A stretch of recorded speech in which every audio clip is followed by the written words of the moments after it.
Coconut అయితే open చేస్తున్నాను. దీని ప్యాకింగ్ అయితే భలే ఉంది, నాకు బాగా నచ్చింది. మీరు కూడా చూడొచ్చు, బాగుంది కదా. తక్కువ కాస్టే అనుకుంటా, 380 అంటే. నాకు ఇండియా డబ్బులు అంత ఐడియా లేదు. దీన్ని హోల్డ్ చేసి ఎంత వాటర్ ఉందో చూద్దాం. దీన్ని ఎవడ కట్ చేసాడో కానీ ఎంత నీట్గా కట్ చేసాడో చూడండి. దీని మీద ఉన్న తొక్క అంతా భలే చేశాడు. ఇప్పుడు దీనికి హోల్ పెట్టుకుందాం, తర్వాత తాగిద్దాం.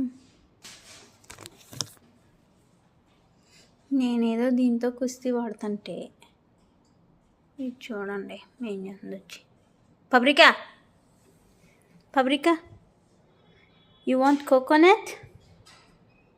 నాకే రావట్లేదు, ఇంక నీకేం పెడతాను, కుస్తీ పడుతున్నాను దాంతో. చూసారా ఎంత మోసపోయాను. ఈ లైట్ బేబీ పింక్